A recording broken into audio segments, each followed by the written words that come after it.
Welcome back, everyone, to another episode of the KO Breakdown. I'm your host, the fight analyst, Garrett Kerman, and with me is my man, Joe Danger, Jesse Hobson, and also a very special guest, our man, Ben Davis, the Bane, is here from MMA Twitter, the guy that's been killing it right now in the, on MMA Twitter, in the MMA game. So what's up, man? Thanks for coming on the show. It's such a funny intro, right? He's been murdering it on Twitter, a very small platform. Like, not a ton, man. Thanks for having me on. I'm super pumped for today. Obviously, UFC London, the last time around was an electric card. Very fun fights, a lot of finishes. I anticipate this one being the same, so I cannot wait to dive in and get deep with you guys. Absolutely, man. Jesse, how you been, man? Well, I've just been enjoying Patty the Batty all day, man. Like media day, the heights. Yeah, I'm just looking forward to him dipping his balls on your boy. And it's just weird. A little tongue in cheek coming from both guys. But I would have to say, as far as the banter goes, Patty the Batty up by one, maybe two. It just really depends on, ultimately who you're rooting for as far as which trash talk you preferred. You prefer the in your face, the calm and collected, the kind of odd handling of the questions. It was all Patty from my corner. Yeah, I agree with that. I'm actually very excited for that fight. I think this is a very good fight card top to bottom. I mean, heavyweights, two of the best heavyweights on the planet, Blaydes, Tom Aspinall. I'm looking forward to that. I mean, Paul Craig, Molly, and Mccann, the locals here. Nathaniel Wood is back. I'm looking forward to it big time. But before we get into, breaking down this fight, we want to get a little, we know a little more about the Bane here. So we want to know where this persona began. Where did you start off, calling yourself the Bane and, from the backstory? It's funny. So it's really not as much of a story as in retrospect I wish it was. So I started out Twitch streaming, and when I began doing that, I was like, okay, I want like an online moniker. I don't want to go just by Ben Davis. And so I cultivated the Bane. And then I had a Discord and called myself the Bane there. And then I started doing the esports commentary. And because all of that's done through Discord, it just kind of became a bit more cemented that was my name. That was my title. That's what you call me. And that just led and kind of bled into the Twitter. And so here we are. I've done a better job within the last probably 6-7 months of like integrating more of my name. Because like this is my third Twitter account, sadly enough. And the first two were just like the Bane's MMA. There wasn't a lot of Ben Davis. And so I'm getting a lot more me these days. But that's where it came from, was more Twitch streaming. And it's funny because I don't stream anymore, sadly. But what was your go-to game on? Sorry, Garrett. No, go on. About because I Twitch occasionally. I do Mario Maker from time to time. UFC, NBA 2K. Where did you start, or what were you playing? So it's really funny. I did predominantly Warzone because it was easy. Like that just feels like a very easy game to stream. Playing it's pretty fun. I would do it with some friends. But I did do a 24-hour stream, which I learned was something that not a lot of new streamers really dig into until they get a lot more traction. So I did a 24-hour stream, and that was one of the worst experiences I think I've ever had. My sleep schedule was like absolutely melted for a couple days after that. But Warzone, I would say, is what I mostly did. And look, I'm also curious, the headband. I know you're getting a lot of slack for that lately. I know, from the Covington fans, which I also want to dig into. But what's like, did that kind of come from the esports world? Is that like something that you pulled from that? So really funny, right? I think my forehead's fine. I got somebody said I had a big forehead. I think it's an okay forehead. No, it's like I did a photo shoot with a buddy of mine because I was like, all right, I want some more professional branding for, my Twitter and just like my social media platforms in general. And I just was wearing a headband. Like it's not like a huge, it never was really, but since it's in the bio, I guess people target it. So yeah. And then, so I got really fucked up last night, and I was drinking, and I was at a bar, and I just started attacking Colby Covington fans for no reason. I just thought it'd be funny, which it turned out to be. Dude, I don't want to take too much time necessarily, but hate comments online and social media specifically is the most entertaining thing possible, because I don't know about you guys, but these people don't know fucking shit about you. And yet they're going to be like, you're this, you're that, you're never going to make it, you're a failure. I'm like, you have no idea who I am, but you're just sitting there and angrily typing all these things. And that is like the most entertaining thing possible. And I recognize that Covington, who honestly, I don't have anything against Colby. I actually like Colby. I've heard he's great behind the scenes. The UFC loves working with him. By all accounts, he's a really great dude. But I just know that he's got that toxic fan base. So I'm like, all right, I'll poke the sleeping bear a little bit. And then they made fun of my forehead, which hurt my feelings. Well, at least you got a good insult out of it. Most of the time, or the people that attack me, it just feels like I'm dealing with children for the most part. Like it's right, yeah, very difficult to like lower your IQ to kind of form responses, because a lot of times it's so elevated in a sense that you just think, oh, they probably missed the point anyway. There's no fun. Yeah, exactly. Yeah. You're right. It's just like the basic insults. And I'm like, come on, think a little bit, attack something a little bit more creative. I get that. Take some time, form a response, and let's actually do this. And one last for me, I'm curious about the Bane, you know, like you kind of talked about it a little bit and touched on it, but Batman fan, we have to leave some of them someone in the wreckage, brother. Is that part of it? It is like, obviously the name was inspired by the Batman villain, in the sense of like, oh, I really enjoyed Tom Hardy's portrayal way back in The Dark Knight Rises, and the character's always been one of my favorites from the Arkham games.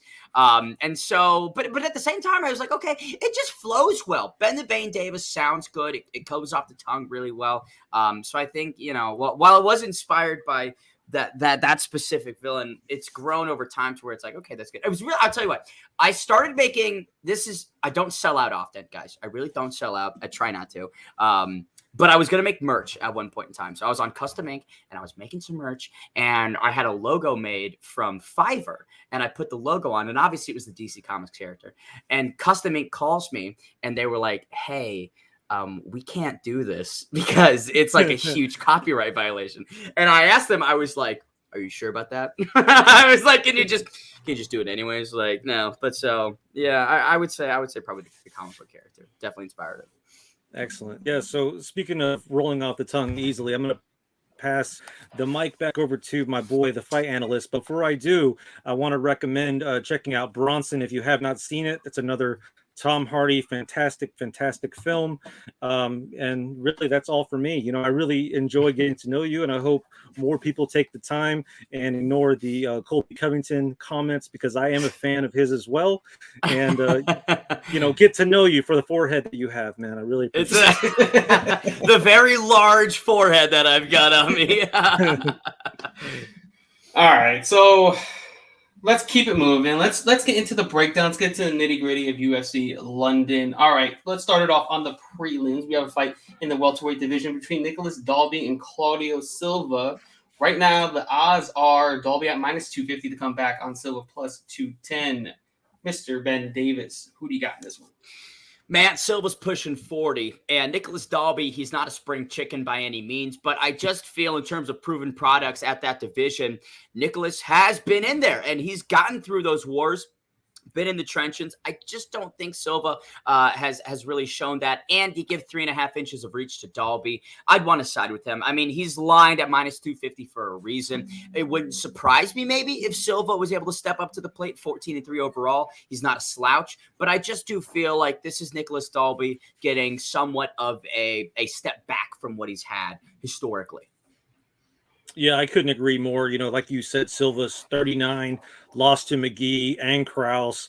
I just really think Dalby is a nice parlay piece here, but I also like him at +220 KO. 6 KO victories, and Silva is at finishing age here, so I don't see that as out of the realm of possibilities as far as finishing the fight.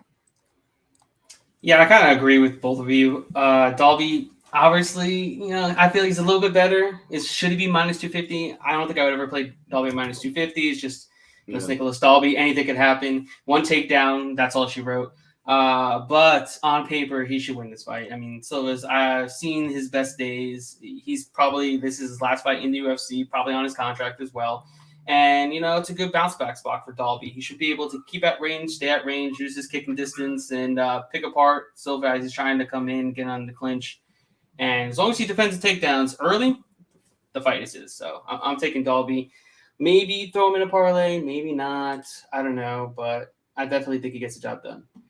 All right, next up, we got a fight in the flyweight division between Mandy, Boehm, and Victoria Leonardo. Right now, Boehm minus 130, Leonardo plus 110. Davis, who you got? Yeah, it's a tough one. I mean, you look at Victoria, and she has been finished in her last two, has not won in the UFC. Before Mandy's lost to Ariana Lipski, she was perfect professionally. And so, again, the line is really close. It's minus 130 Boehm, plus 110 Victoria. It just somewhat feels like Mandy Boehm kind of has the tools to get this one done on the scorecards. I don't know. I just really haven't been overly impressed with Victoria Leonardo. She obviously had a great performance on the Contender Series, but outside of that, hasn't proven it. At the same time, if I were going to be betting, I would have voiced one. I've lost many parlays. I've busted some straight bets on WMMA. It just doesn't seem like I have the understanding of what to do when it comes to that gender. Yeah, I couldn't agree more.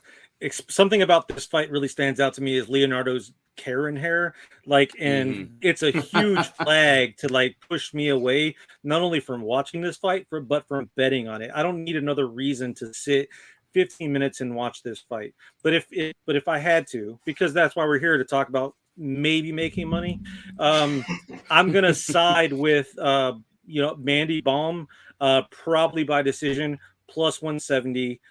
You can get that on some books, but I would recommend probably going the Bane route and avoiding this altogether.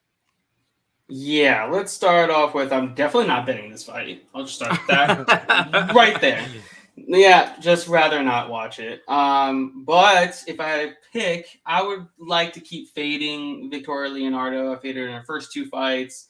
I know Boehm is not really an athlete like Melissa Gatto or Manon Farrow or even Erin Blanchfield, but I think she's good enough to just keep on the feet where she has a pretty massive advantage. I think she's faster, she's quicker, she's got more in her arsenal, and we'll probably pick her apart at range as long as she can stay on the feet. So we'll see what happens there.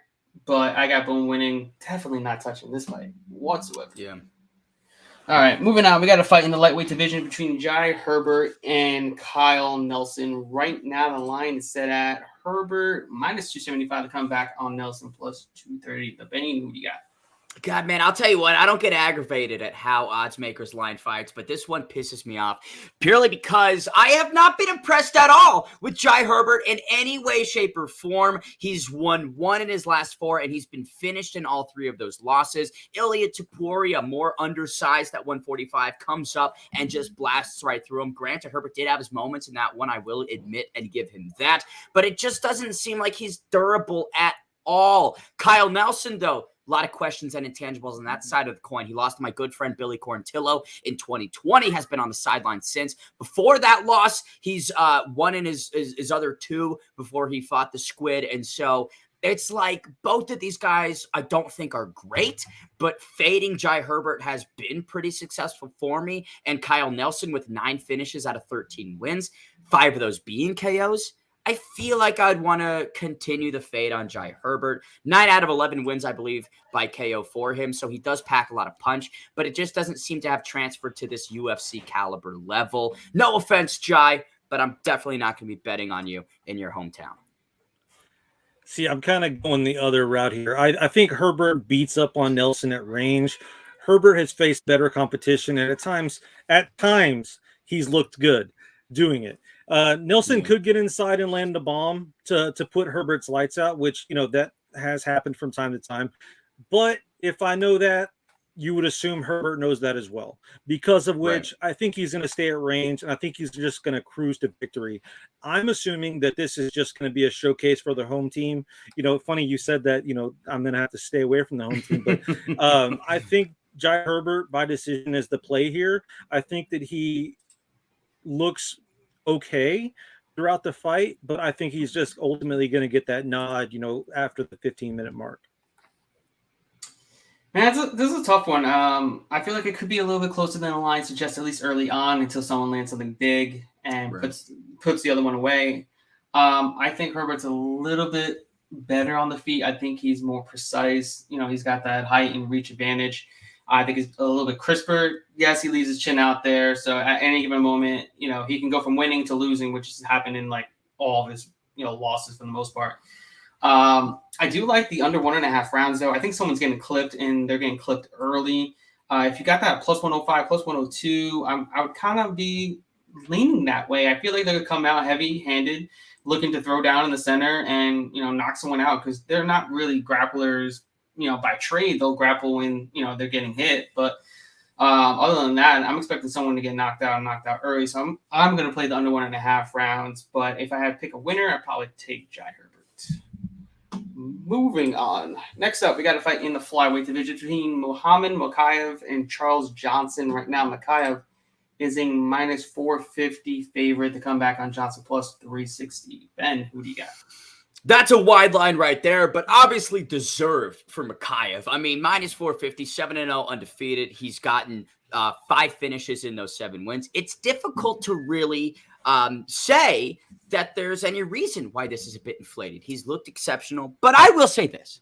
Charles Johnson is not a slouch. He's not a can. That is a guy who has finished his last 2 and looked good doing it. I don't think he brings much to the table that Mokaev hasn't seen, but for Charles Johnson, the LFA flyweight champion, to be plus 360, I don't know. I mean, that's Mokaev. He's turned his attention to many other flyweights in the division, chirping at Jeff Molina, chirping at many other fighters. I don't know if he's giving Charles the respect that he deserves. And so will that bite him in the ass? I don't think so. But I do think that plus 360 for Charles Johnson might be worth a sprinkle.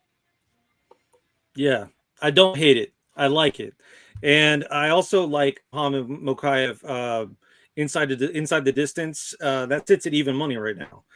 Plus 105 on some books. I just feel like this is a sacrificial lamb type setup here, but it's a weird choice for that type of fight. I don't think that Johnson is that guy. You know, they're trying to showcase their new toy, and while I don't think their new toy is going to lose, I do think their new toy is going to have a few problems. I like Mokaev. I'm not sure if I'm going to bet it, but I do like him inside the distance. Johnson, like you said, he is no slouch, so I would like to see him return. Hopefully he does have a decent showing, so we do get that and not just get sent back to LFA, because he's fun to watch. He's an interesting you know, mouthpiece, and you know, I think that this has all the writing on the wall to be a pretty fun fight. This is my favorite fight on the entire card. I've been waiting for this fight for quite some time, since it was, you know, already been announced. You know, I'm a big fan of, you know, Johnson. I've been watching him since his LFA days, but before he got the title, he was on the come up, and I knew he was UFC bound. I mean, his skill level is, you know, top notch. His striking is, you know, I think one of the best in the division. It's super unorthodox, super hard to read, super fast, and his footwork is amazing. But I do think he's going to have a lot of trouble against Mokaev, because Mokaev comes and he takes you down and absolutely mauls you, where I think that's Johnson's biggest weakness. I've seen it in the past, especially in the Yuma Haraguchi fight. He was taken down, he was controlled.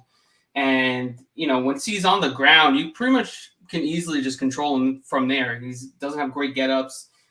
He gets flat on his back, and I expect Mokaev to really maul him if he's able to get in. You know, I do think Johnson will have some moments early because he's flashy and there's some good punches from the outside.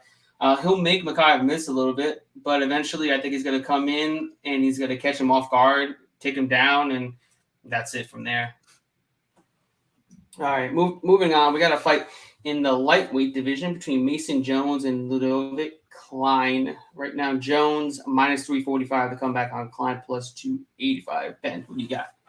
Man, I like Jones a lot in this position. I think that his UFC tenure has been one that has a lot of challenges. He has not gotten easy tests to pass, but he has done a very good job in those showings. I feel Klein, again, is a bit of a step backwards, and this might be Mason Jones' big coming out party. You know, he's fighting some dogs in the division. Now he might have a chance to style on it a little bit in that 155-pound weight class. I feel like a finish inside the distance isn't something outside the realm of possibility, but at the same time, Jones is who I'd be going with for this one. Yeah. Quite frankly, I think Mason beats the living shit out of Klein. I'm not confident on how he gets the win, though. Klein does have some lethal kicks, uh, but are they enough to finally finish Jones? Both guys are really durable, so don't be surprised if Jones can't get Klein out of there, and we have another 15-minute chess match on our hands. I think that this fight will actually be a little bit closer than the odds indicate, but I do like Jones probably as a parlay piece, as it's very possible that this could go to a decision, but I would assume that he probably finishes it within the 15 minutes. Like you said, I do agree it's probably the coming out party that we all expect. Yeah, I agree. I think Jones goes in there, absolutely obliterates Klein. I know Klein will be good early on. He'll go back and forth. But we've seen him fade as fights go on. He always slows down, and Jones can go 15 minutes, no problem. The same pace he has in round 1 is the same pace he has in round 3. And I expect him to drown him late and probably finish him in the 3rd round. I'm looking at like a 3rd round prop. Let's see. Round 3. Plus 900 for Jones. Yeah, that's not bad. That's not bad. I feel like it's going to be, it's going to be even, kind of even on the feet. It'll go back and forth. Jones is going to be the one that's pushing forward. And I feel like he's going to be the one, landing the power shots throughout the entire thing, throughout the entire fight. And then moving on, as round 3 comes, he's going to fade. And then Jones gets him out of there. So I think plus 130 on the KO is not bad. I really got to sprinkle a little bit on the round 3 plus 900 prop as well. All right, next up, we got a fight in the featherweight division between Machuan, Amir, Khani, and Jonathan Pierce. Right now, Pierce is a minus 200 favorite to come back on Amir Khani, plus 170. Ben, who do you got?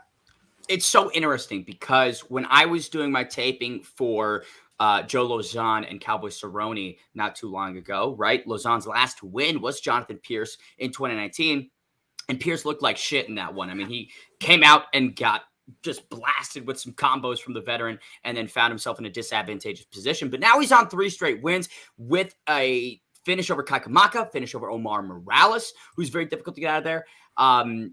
But it just feels like Machuan Amir Khani is so hard to bet against because it's like I faded him and been successful, and then I lose big against Mike Grundy, and he comes out and finds the finish and is able to withstand it. So I'm not entirely sure who I want to go with. I feel Machuan by sub, I think, is about plus 330. So it's like you can toss a little bit on that. That feels like Machuan's best equity in this fight. I know that Pierce has lost twice to submission, so might be the move. But again, Pierce by KO, also not a bad play. But at the same time, I just don't feel super comfortable making a pick for this one.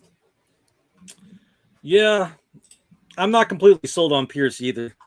I like, and of course we know Machuan has the gas tank issues. I mean, it's no secret. But I really truly feel that this is going to be a big test for Pierce. I think that this is unlike anyone he's ever faced before. Short and sweet. I like Amir Khani at dog money, and I think it was at plus 190 earlier this week. Based on the text that Garrett sent me. So yeah, I got in early on that thanks to my guy. But I think that is the play. I mean, it's also very possible he finishes them round 1, maybe round 2. It just hopefully Machuan, doesn't, he doesn't stay in his own head and he lets the fight come to him, paces himself, does all the things a fighter should, and hopefully we're cashing. Yeah, I'm obviously taking Machuan Amir Khani. I got him early in the week. I think it was like plus 190, plus 185, around that range. But, man, like I said, I haven't been sold on Pierce either. I think he has some lapses in his defensive grappling that Amir Khani can, take advantage of. I think he could submit him as well. He's been submitted in the past. I think Amir Khani is arguably the best submission threat since Joe Lauzon in his entire career. He hasn't faced a submission specialist other than Joe Lauzon, and he didn't even get submitted by him. He got knocked out. So this is arguably the best guy at hunting necks and cashing checks. So I'm going with Amir Khani, cashing plus 190. I think he wins in round 1 plus 550. And if you want to play Pierce, let's be honest, might as well take him. Pierce round 2 plus 500. Pierce in round 3 plus 900. Sprinkling a little bit on that. I feel like he's going to get a finish in round 2 or round 3 if he wins. you might as well at that point. Yeah, it's not bad. I mean, Forrest Daniels here in the chat says Pierce second round TKO, which I mean, again, it's very plausible. But yeah, but what Yeah, if he doesn't make it to round 2? Right. So, but if you want to bet Pierce wins in round 2, plus 550 is much better than minus 220 or 200, Agreed. whatever it is. So, because like his line on minus 200 is absurd. I mean, I don't see him minus 200 against anybody really. Even in the wins, he's looked good, but it's like reluctant to pay a premium for him. Yeah. It just, based on what we know and what we've seen, it does seem like this should be a little bit closer. And like we talked, like we did get it at plus 190. So obviously the public is betting Machuan. So, I mean, we'll see what happens come fight time. All right, moving on. We got a fight in the featherweight division between Nathaniel Wood and Charles Rosa. And Nathaniel Wood is the biggest favorite on the card at minus 560 over Charles Rosa.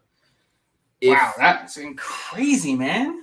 If you said to me that Nate Wood won in his last 3, Nathaniel Wood, coming up to a new weight class, would be the biggest favorite on a card that has Paddy Pimblett, I'd be like, you're out of your fucking mind. But here we are. And there's really nothing about Charles Boston Strong Rosa that incites confidence. He's been alternating wins and losses since 2014. Recently, now back-to-back losses for the first time in a while. A split decision win over Justin James, which I think a lot of people didn't believe that he really won. James certainly betting his entire paycheck probably hoped that he didn't win. So I don't know. I mean, it's like, do I trust in the speed and the power that Wood brings transferring up a weight class? Do I think that those 4 inches of height, the physical disadvantages are going to come into play? I'm not overly confident. And it's like, I don't know if there's a lot of value at minus 560, even tossing that in a parlay. It's like, it doesn't do a whole heck of a lot for you. You could go for a prop, but it's like, Charles has only been finished once. It was a KO. And it's like, I don't know if Nate's power is really going to come up. I don't know if his jiu-jitsu is going to be better than Charles, who is a very accredited grappler and who hasn't been finished by more talented people. Bryce Mitchell couldn't sub him. Why would Nate Wood? So it's like, there's just really nothing about this fight that that really interests me. I mean, minus 560, I just can't find the value. So maybe stab on plus 430 Rosa. Think that this test up 10 pounds is too much for Nate Wood. Maybe there's some cardio issues. Maybe there's some XYZs. But at the same time, again, I mean, maybe I'm just not able to see what the value is here. But I don't like it. It's too that's a wide line.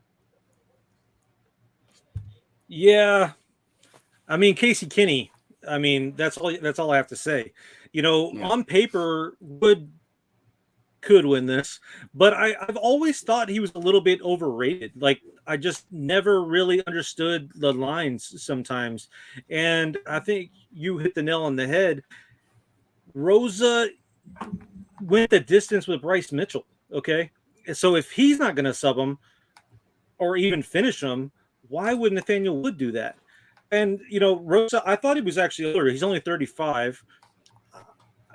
Don't rush to your book to add Wood to your parlay. That's all I have to say.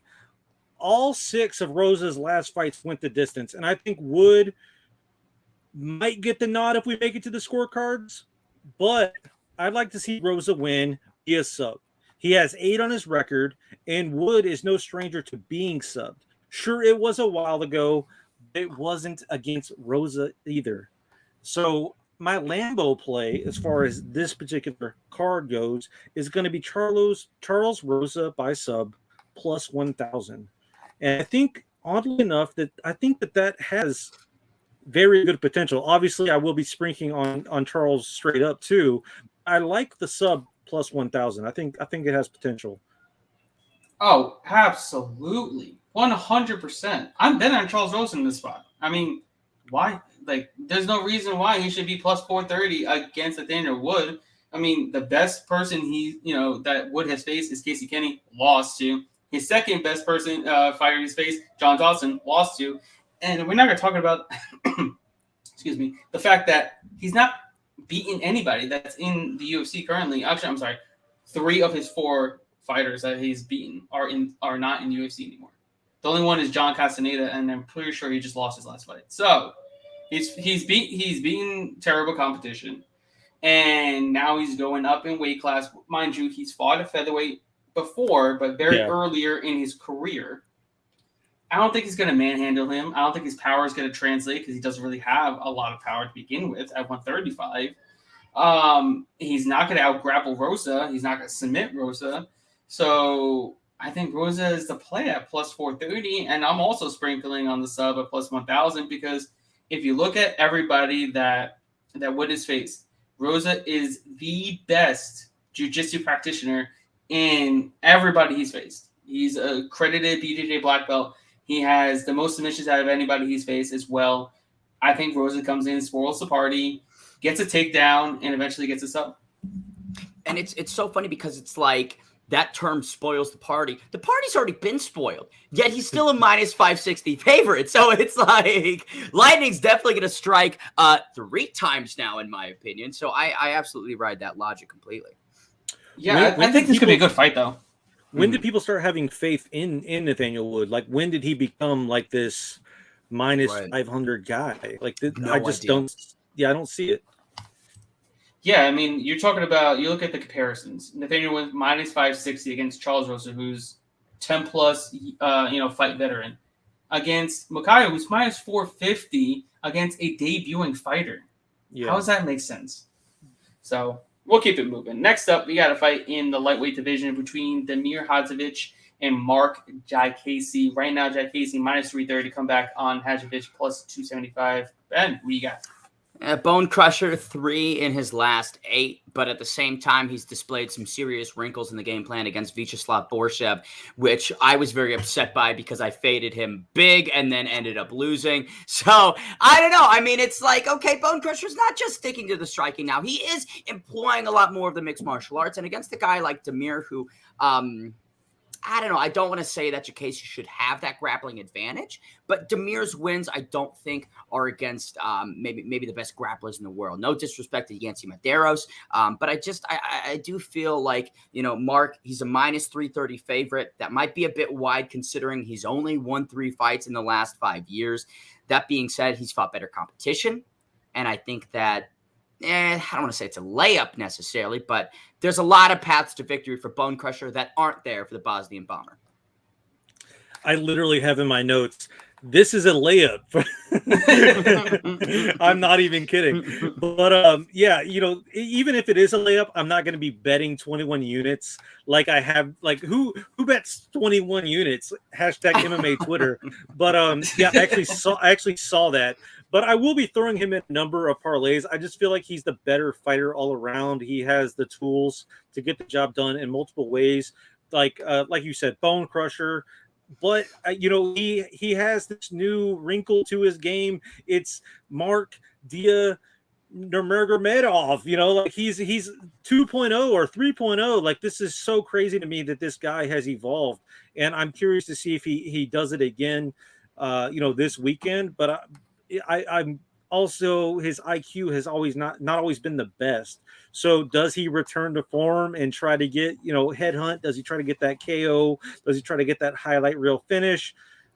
We'll see on Saturday. But I will be adding him to the parlay, multiple parlays, just because I'm that confident. I'm 21 units confident in him.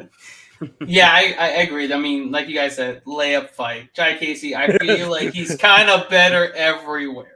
Everywhere, especially in the grappling. And my favorite bet that I made was Moicano over Hadzovic because he took him down and subbed him in 44 seconds. So that shows you how bad this guy's like defensive grappling really is. I know Moicano, who's in jiu-jitsu black belt, we're talking about just taking him down. It took one takedown for him to get the sub, and even Jagos took him down and beat him. I mean, Jagos, I don't like Jagos at all. And for him to do what he did against Hadzovic, not good. And this man's only fought 3 times in the last 3 years as well. And he's 1-2, and his only win is against Yancy Medeiros, who's not even in the UFC anymore. So, I mean, granted, his last 4 wins are not against guys that are not in the UFC. So, yeah, I got Jai-Casey win this fight, whichever he pleases. Whether he wants to keep it on the feet, keep it at distance, he wins. Whether he wants to take it down, beat him up there, he wins there. I think minus 330 is reasonable. I think he wins. I think he covers the price. He probably look like he's minus 500 there. I just don't rate Hadzovic very well. Does he have some power? Yeah, but his last knockout was against Paulo Reyes. I mean, and that was his only knockout in the last like half decade. So I'm taking Jack Easy here. So moving on. Our featured bout in the prelims is. Wait, I'm sorry. We're keeping it going. We're on the main card now because we did the Mason Jones and Klein already. Moving on. All right, so we're finally on the main card. We got a fight in the light heavyweight division between Paul Craig and Vulcan Uzdemir. Right now, Craig is the betting underdog at plus 135. The comeback on Uzdemir minus 155. Ben, who do you got?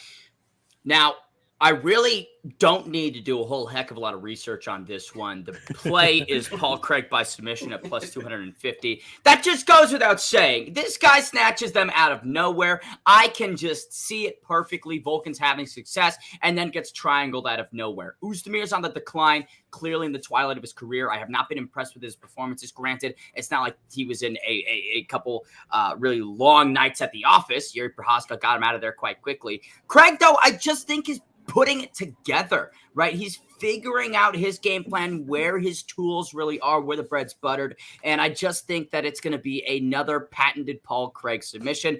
But if you don't want to ride that lightning, Paul Craig money line at dog odds. Come on. I mean, we have seen this time and time again. You might as well hammer it because he's cashed it so many times. Death taxes Paul Craig by sub. Yeah. Yeah. If you guys know me, you know Paul Craig is a staple of my betting sheet.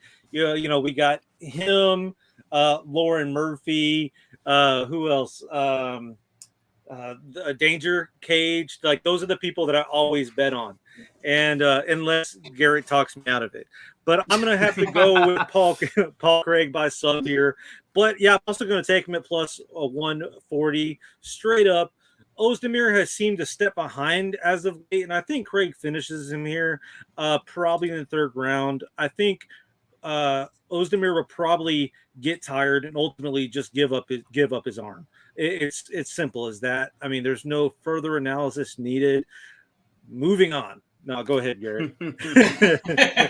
No, I'm with you guys. Paul Craig, I mean, he's arguably one of the most profitable fighters you can obviously bet on. I mean, even if you bet one unit on him in every single one of his fights, he's lost numerous fights, and you'd still be profitable by 10 to 11 units because this guy cashes as underdogs like it's nobody's business. You're supposed to bet this man at underdog money. Win or lose, you have respect the name.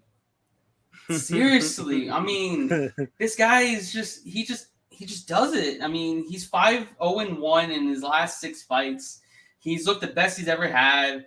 I know his striking isn't all there, but he's progressed there too. He's gotten a lot better. He's using his kicks better, being able to stay out of, getting in brawls, and he'll get you to the mat at one way or another, whether he's going to pull you into his guard or you're dumb enough to play into his guard like Nikita Krylov. I'm like, and when Krylov took him down, I'm like, thank the Lord.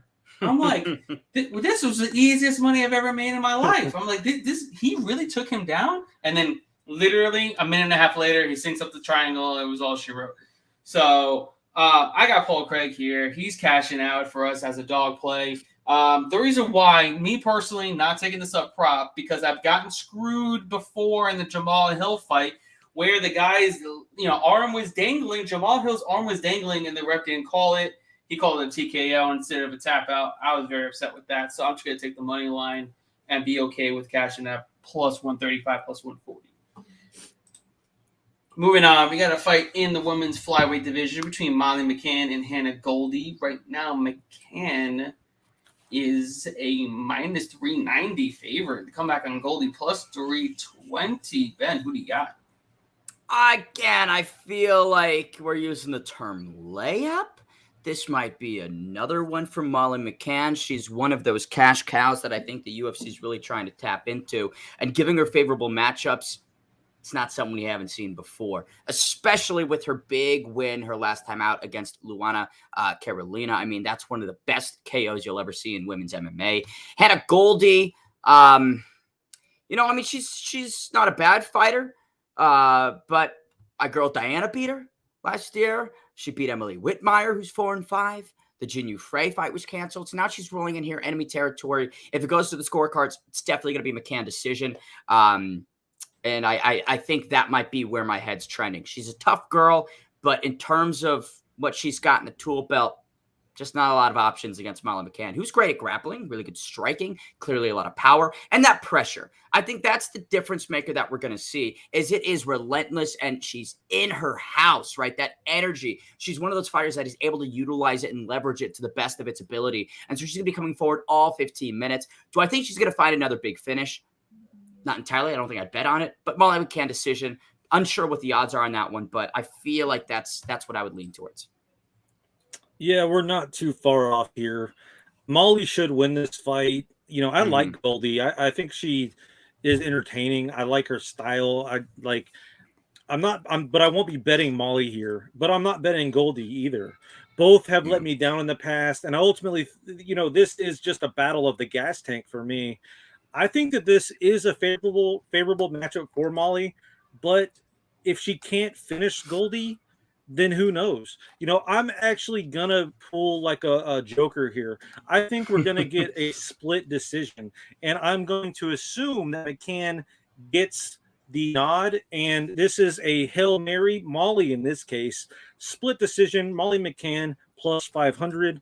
I just think that Goldie is being a little overlooked here. Molly McCann is not really that great of a cash cow. I mean, don't get me wrong, the knockout was amazing, but I mean, she's been a decision so many other times prior to that. Why wouldn't she go to decision again? She can't pull that rabbit out of her ass every fucking fight. So yeah, I think it's going to be Molly McCann, probably decision. But I think the split decision is fun. You know, it's like, you know, it's cute. Why not? Yeah, mix it up a little bit more. This is such a massive step down in competition for Molly McCann. I mean, it's even a step down from Ji-Yeon Kim, and that's pretty bad in itself. Hannah Goldie, she's only 6-2. She's looked terrible since her time in the UFC. I think she's more suited for strawweight than she is for flyweight. I think she has, you know, the size discrepancy is going to be a difference. The pace, the pressure of Molly McCann is going to make a difference as well. And obviously, she feeds off the environment. And obviously, like you guys said, the judges are going to be in her favor no matter what. And I feel like she wins all day, but minus 390, I don't like. Minus 160, minus 150 by decision, I don't like either. I mean, because anything can happen. It's WMMA. You don't want to bet on that at minus 390. At the end of the day, I think, you know, Molly McCann wins, but you know, anything can happen in women's MMA. So I'm fading it altogether. Do we have a fade on fighters with OnlyFans? Because Hannah Goldie does in fact have an OnlyFans, and it feels like every time someone's got an OnlyFans, Jessica Andrade excluded, they typically aren't getting the hand raised. So I don't know. I'll toss her in that OnlyFans fade for sure. So the ones that don't get like any people buying are the ones that they're still winning. Yeah. Yeah. Nothing against Jessica. Big fan. You know, obviously I've cashed on her multiple times, but none of that money went towards her OnlyFans, unfortunately. Let me know how those are, Ben. Right, yeah, I'll keep you posted. I'll send you the good ones. Yeah, thanks. All right, moving on. The next fight up is in the light heavyweight division between Alexander Gustafson and Nikita Krylov. Right now, Gustafson plus 170 to come back on Krylov minus 200. Ben, who do you got in this one? God, I mean, Nikita Krylov at a 2-1 favorite is really astounding because, like we'd mentioned before, the fight IQ seems non-existent. He's won one fight in his last 4, and that was against Johnny Walker, and it was a really, I don't want to use the term boring decision, but he just kind of ground him down and held him there for the full 15. He's been finished by Paul Craig in his last one. We already covered that. But here's the rub, is Alexander Gustafson is similarly not really at all what he used to be. He's been finished in his last 3 and has won 3 fights in about a decade. So I don't know. I mean, Krylov seems to be the smarter pick, but both guys are just insanely unpredictable. I do not like Gustafson in any fight anywhere, so I would go with Krylov. maybe even sprinkle it by sub. We see she's got 15 submission wins, but also 11 KOs. So inside the distance for Nikita isn't a terrible play. Just anything that does not involve Alexander getting his hand raised, as I can probably get behind. Yeah, I tend to agree here. I think ultimately Gustafson actually even making it 15 minutes is a victory for him. He's, and I hate to see it. It's sad, really, because I grew up, watching him. The John Jones fight is the first one is amazing, and while I don't really think Krylov is a beast or anything, he probably has just enough tools and just enough gas tank to get it done here. While Krylov straight up is a little steep, you can take Krylov and Patty, parlay, and that's a plus 105. Or if you don't want to, if you just can't pull the trigger on Krylov or Gustafson, and you're like, I can't really bet against Gustafson. I really truly think that this is going to go all the way. I think this is going to go 15 minutes. Like I said, I think Gustafson is actually just going to look for the personal victory, try not to get finished. And Krylov, he like the Johnny Walker fight, he does tend to lay and pray, especially the guys that are capable of knocking them out. You can take the over 2.5. I know you just said that, you want them inside the distance. I'm not trying to, shit on your parade, but the over 2.5 is, plus money. So, I mean, but it's plus 105, plus 100. It's even on most books, but I really just truly think that they're going to try to, this is going to look like one of those old Pride, veteran type fights. The guys are going to look like they're 50 and ready to go to the bathhouse. You know what I'm saying? Yep. Yeah, I agree. About the bathhouse. I know, that's my favorite place, the bathhouse.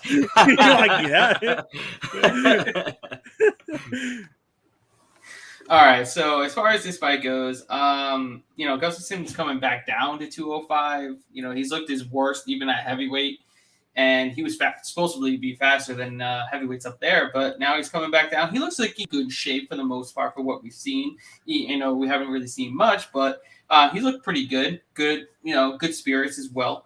But I think he's a little bit overmatched here. The younger Krylov, he's actually, minus his horrible fight IQ, he hasn't looked terrible.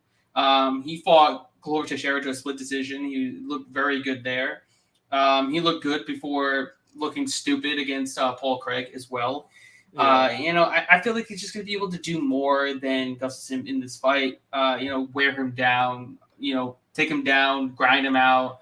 Over the course of the fight, I don't think he's going to finish him. He's been to a decision in 3 of his last 4. I'm taking Krylov to win by decision at plus 380. I feel like it could make it there. I feel like he could just grind him out against the cage, rinse and repeat. I don't think Krylov has some crazy power. It's pretty much going to come down to if Krylov gets the knockout, then Gustafson's chin is gone. He should never fight again. This is the last fight of his entire career. He's done because Krylov doesn't have that one-punch knockout power. So we'll see what happens. We'll see how durable Gustafson is at this point in his career. At 35 years old, hasn't fought in a while. Coming back down to 205, we'll see. But I'm taking a shot on Krylov by decision at plus 380. Yeah, I like that play. I like that, and I like the over. I like everything that Ben is not betting on as far as that goes. Just go, fade my bets, and you'll typically come up with a winning night. OnlyFans and Ben. Okay, cool. All right, noted. All right, moving on. We got a fight in the lightweight division between Paddy Pimblett and Jordan Levitt. Right now, Pimblett minus 245, and come back on Levitt plus 205. Ben, who do you got? Let's talk numbers on this one. Jordan Levitt never been finished before. He's lost one fight in the UFC to Claudio Puelles, who is on fire. I mean, the submission specialist has finished Clay Guida, Chris Gutzmacher, and he wasn't able to sub Jordan. So I don't think Paddy's going to be able to get it done, and that leaves the hands. I think striking, Paddy does have a big advantage, but he's in the media day seemingly very frustrated, very fired up. And that amount of emotion, I think, is going to work against him, specifically with a very calm, composed Jordan Levitt. This guy really does not get too emotional. He's always stayed patient, stayed reserved. I think he's going to be able to capitalize on a mistake. And I'm picking against Paddy Pimblett. Jordan Levitt plus 205. I'll lay a bit on it. Inside the distance plus 450. That's worth a stab as well. I like Paddy. I don't think he's beating the best competition. And I think he's biting off a bit more than he can chew against Jordan, who, again, has never been finished before. That surprises me. I'm on the Paddy train here, and I don't think the train is going to stop this Saturday. Levitt, he doesn't punches, like he just doesn't do it, and I think that's ultimately what is going to hurt him. Like you said, it's the ground game of Paddy is underrated. It's not something we've seen in the UFC, and questions will be answered Saturday. I think that Levitt is going to attempt to take him to the ground, and he's going to be surprised with, I think a lot of people are going to be surprised with how well Pimblett sprawls or, just takes care of Levitt on the ground. But I do think that Pimblett use his hands to get this done. Do I think he's going to win inside the distance? I'm not entirely sure he's going to win inside the distance. I don't think he's going to knock him out. I'm not entirely sure anyway, but I do see Pimblett getting his hand raised at the end of the day, so we're not going to get twerking. We're not going to get teabagging because both of them are still going to be up, which is perfectly fine with me. I would prefer that Jordan Levitt, twerk elsewhere, like it is what it is, but just, keep that at home. Just keep it at home. All right, this is an interesting fight. I like that. It's weird because these guys were like cordial in the beginning, very beginning, and then Levitt turned kind of heel a little bit, started chirping, and then getting in Paddy's ear, and then Paddy started chirping back, and then now it's building up to a fight where people actually want to watch. At first, people didn't really care, because Jordan Levitt, he's kind of a boring fighter. He's good, but he fights a boring way to get his wins, and no one really cared. Other than the people that wanted to see Paddy fight. They're like, Paddy's fighting. Oh yeah, let's watch. But now, since Jordan's really going heel in this sort of way, people want to watch. I think it's going to be a fun fight. I think they're going to go after each other. I think Levitt's going to be more aggressive than he normally is. He's more reserved and defensive and will try to take advantage of your, offensive gaps. But I think Paddy Pimblett gets it done all day here. I don't even think that Levitt is the best grappler he's faced because he's, Paddy's faced Soren Bach. He's faced Nad Niramani. He even had grappling matches against Stevie Ray. I don't think Levitt's even remotely on the level in terms of those guys. And then you look at Levitt talking about who Paddy hasn't beaten anybody good. The guys he's faced aren't in UFC. Are we going to talk to Jordan Levitt and be like, oh, yeah, Matt Sales is still in UFC and Mike Wyman's still in the UFC, right? Those guys aren't either. So 2 of your 3 wins are guys who aren't in the UFC. And you had a split decision against a UFC debut fighter where you had to lay on him to win by split decision. So only now, 2 judges won. I just want to offer, you bring up Soren Bach and Nad and how they're better grapplers and Paddy's faced them. Paddy lost to them.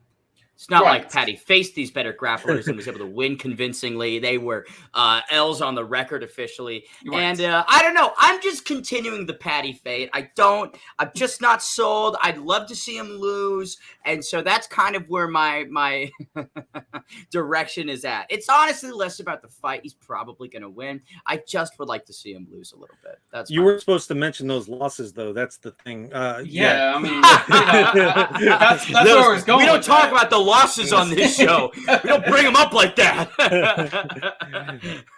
I am looking forward to the fade. I just don't think that this is the guy to do it. Right. That's really it. I feel like he has had opportunities to showcase his skills. I'm talking about Levitt here.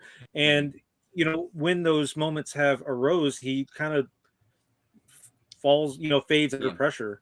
And I'm referring to the split decision win, but we'll see, man. I'm excited about this fight. I was excited when it was announced, and I still am. Yeah, I think it's a pretty good one. And I totally get you about fading certain fighters because there's just fighters I love to fade too. Michael Trezano is one of them. He's just one guy I love to fade. And Ronnie Lawrence. When you said that. Ronnie Lawrence, another guy I love to fade. Don't get me wrong. I think they're great fighters, but there's guys I just love to fade because they're always favorites, and I always like to bet against them at dog money, especially in the Almeida and Trezano fight, and the Sayuya Cub and Kakamata fight. I made a little bit of money there, so I'm kind of happy. I think that was like the first time in a while I actually made money betting against them. So they've burned me a lot. So it kind of goes hand in hand. Throw the comment up there. What was that? Throw the comment. The comment. There you go. Bane keeping the show spicy.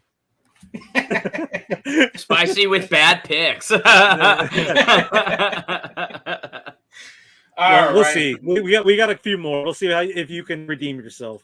Yeah, right. we got two more. We're up to our co-main event in the middleweight division between Jack Hermansson and Chris Curtis. I'm definitely looking forward to this fight as well. Hermansson minus 115 to come back on Chris Curtis minus 105. Basically pick him. Ben, who do you got? Man, I'm so big on the action, man. I've loved Chris Curtis's tenure within the UFC. I mean, he's on a 7-8 fight win streak so far, and he's looked so impressive beating Phil Haas, finishing Brendan Allen. I think he passed that takedown test against Rodolfo Vieira, defending about 21-22. Now, here's the big difference, though. Vieira's a jiu-jitsu guy. He's not a wrestling guy. Jack Hermansson is a wrestling guy. So I think Curtis is going to experience some challenges, but Hermansson 2 in his last 5. He's good, but he's not great. And I think Chris Curtis, similarly how I'm feeling about Paul Craig and several other fighters on this card, they're really figuring it out and being able to put it together. And this is either going to determine if Chris Curtis is ready to start getting into that top 5 or if he really shouldn't be. And I think that Hermansson's a great test for him. But in terms of the hands, Curtis all day. I think he's got the power. And Chris Curtis by KO TKO plus 240. Worth the sprinkle. And if you're going to give me minus 105 for Curtis, I'm on that all day. Again, I don't really rate Rodolfo Vieira, his wrestling as high as Jack Hermansson's. But look at how Chris Curtis dealt with it. Passed that test with flying colors. So I just see Hermansson a bit more on the decline again. He's had very staggering results. Curtis, he's cashed. Yeah, I'm with you. I've been really big on Chris Curtis once he got to the UFC. I didn't bet on him. I think I bet against him in his first fight, but then after that it was all Curtis all day, every play, let's make some money. Here's the thing with this one though. I'm just wondering how Jack bounces back, honestly. Curtis is good, but is this too much too fast? I really don't think so, and I don't think Jack bounces back either. The Joker seems to not show up for the big ones, and to me, this seems like a big one. Like you said, he's kind of on the decline. Prove me wrong. Prove to the fans that you are not on the decline. And obviously, I could be wrong here. It happens every once in a while. Very seldom, but I'm probably not going to make a play here just because there's too many questions. But if Curtis gets to plus money, which I do think will happen, I will be betting Chris Curtis to win this fight. I think he ultimately finds a way to get the victory. And Hermansson, once again, lets us down. Yes, and yes. I'm all over Chris Curtis in this fight as well. Waiting. I have not made a play yet because I knew money was steadily coming in on Jack Hermansson. And I'm still going to wait until I get the best possible price. I think money's going to still pour in on Jack. I think about 65% of the public and the handle is also on Jack Hermansson. He hasn't fought very well. I mean, he's only 2-3 in his last 5, I believe. And, he's good on the feet. He's good in his grappling, his wrestling. But if he doesn't get it down to the mat, he struggles. And I think Chris Curtis is going to, take advantage of that big time, especially with the body punches. He really hasn't dealt with anybody that really is going to dig to the body as well as, Curtis does. Also, but the thing is, my drawback a little bit is Curtis's slow start. He's always a slow starter. So Jack Hermansson has got to start fast, and he's got to be first. If he does that, he can possibly get Curtis out of there in the first round. But I don't think Hermansson is a much faster starter than Curtis is. I don't think Hermansson is going to be successful on his takedowns. I think he'll land a couple, but Curtis, very good at defending submissions, and he's very good at getting back to his feet. Ultimately, I got Curtis winning this fight. Maybe a late TKO, but I think he gets the decision win and keeps it moving. Now make it 9 in a row, 4 in a row in the UFC. Now he'll be ranked number 7, which is insane. I mean, and granted, this is a guy that defended 26 takedowns across 3 fights. That's insane. That is insanity. You don't see that. So, we've seen him get taken down at welterweight against guys like Magomed Karamov. We've seen him get taken down by Ray Cooper. But look at this. I mean, he's a brand new fighter at 185 pounds, and he's a legit contender, and he's going to show that this weekend. Yeah. I just love his story. Like the story behind all of it, it just kind of makes me root for him that much more, and then he also has Sean Strickland in his corner, so you gotta love that. Mind you, Sean just beat Jack Hermansson, so they kind of have a little bit of wrinkles of what needs to happen in this fight too. Well, exactly. That's another reason why I think that this, it's MMA math. Who knows? Right. But but he also has Darren Till in his corner too, so that should be a boost, right? No? You would think so. I think that it's interesting pointing out, Strickland's victory over Hermansson, because again, that split decision and Sean's boxing approach of just jabbing guys to death, that worked against Hermansson. But Curtis hasn't really displayed an affinity for that approach. He's a different fighter. So it's like Strickland beats him with his game plan. Absolutely. It would be really funny if Curtis came out and did the exact same thing and just pop that lead hand out. I just don't see it. I do think that the power is going to come through, and we've seen Hermansson get hurt and finish before. So that's, like you said, Curtis is the story. The retiring, coming back, now co-main event on one of the biggest fight nights of the year. You can't not root for him. Absolutely. All right. Hold on. The weird thing about this fight particularly is, so why is all the money coming in on Hermansson though? Like, why is he the favorite? Is it because of him, like with Hazmat, or is it just because he's more of a name? Or I would say proven product in the top 10, right? He's fought and lost to these guys, but he's been in there, and I think that experience is just edging out Curtis's UFC's experience. Rodolfo Vieira is not somebody that went and fought Marvin Vittori, Jared Cannonier, but Hermansson has. Granted, he lost, but it's like he's I don't want to say he's a gatekeeper necessarily, but you get by Hermansson, typically you make it deep in the division. I guess sure. Yeah, and also too, Curtis was also the underdog in all those fights too. So like, it's no difference for him to be, an underdog in this fight either. So put some respect on the man's name after this weekend. Absolutely. All right, let's keep it moving. We're on our main event now. In the heavyweight division between Curtis Blaydes and Tom Aspinall. I'm looking forward to this fight. It's going to be a great one. Right now, Aspinall minus 130 to come back on Blaydes plus 110. Ben, who do you got? Man, marquee matchups don't get more exciting than this, especially at 265. I'm a huge Curtis Razor Blaydes fan. I think he's the best wrestler that we've ever seen at 265 pounds. And he's lost to Ngannou on 2 occasions and Derek Lewis on 1 occasion. These are the biggest power punchers at that weight class. Lewis, of course, the KO king, Ngannou, the champion. And if those are the only things that's given him problems before, I don't know if I really see Aspinall troubling him all that much. Tom's not a guy who has that massive KO power. He does carry some heavy hands, but he's more of a volume guy, works in with the timing and the precision of the footwork, and then maybe we'll shoot for the hips. I don't know. I feel it's a bad matchup for Aspinall. He himself has admitted that within the last 18 months, I believe. He said Curtis is a guy that I don't match up well with. We've seen historically people from England really have a hard time against wrestlers. And I don't know. I mean, you look at Aspinall's last couple wins. Volkov's great, sure, and how he dispatched him in round number 1. That's impressive. But Sergey Spivak, Andrei Arlovsky, Alan Baudot, like you look at Blaydes, Dawkins, Rosenstrike, Volkov, JDS, Shamil Abdurkhamov. Like, it's just, I feel like he's fought higher competition. And granted, he's ground them out. It's not like he's somebody who's the most exciting fighter to watch, but 11 TKO wins in 16 victories overall. I feel you could sprinkle a bit on Curtis Blaydes by KO plus 215, or you want to go for maybe what I think is the likely outcome. Blaydes wrestle fuck for 25 minutes plus 450 on Razor by decision. Wow. Not a bad play. I like Tom Aspinall. I just don't think that the jiu-jitsu is going to work against the guy who is as effective as Curtis Blaydes is. But again, Aspinall by KO plus 165. Not a terrible line. Yeah, Volkov is a big win, but outside of that, what do we got? Jake Collier. I think Blaydes gets it done via wrestling. I could see it going a lot like the Dawkins fight for Blaydes.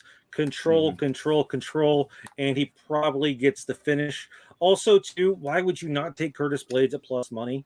I do like the decision, but I just think that he's going to look for the finish. He doesn't like when people critique him, and I think that he will want to make a statement, as the villain, I guess you could say, of this fight.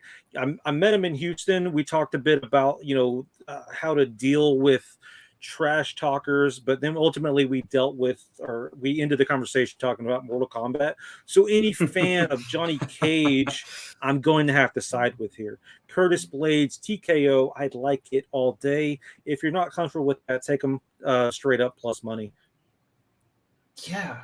I mean, there's no reason why we should not be playing Curtis Blaydes at plus money here. I understand the love for Aspinall. He's looked good, but you're talking about a guy that's never faced anyone remotely on the same stratosphere as Blaydes. Jake Collier. Collier, future champion 2024. He's going to have a belt. But, the wrestling, no one can replicate the wrestling that Blaydes has, in the UFC that he's ever faced. And I know Aspinall is a black belt in jiu-jitsu, but when you're flat on your back, I don't think that jiu-jitsu is really going to come into play.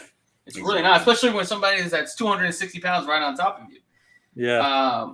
And the Blaydes has shown nasty ground and pound. Those elbows from top are insane. And he's been progressing in his striking even more. He's utilizing his striking, his distance management very, very well, especially in the Dawkins fight. Dawkins wasn't even able to really land anything on him.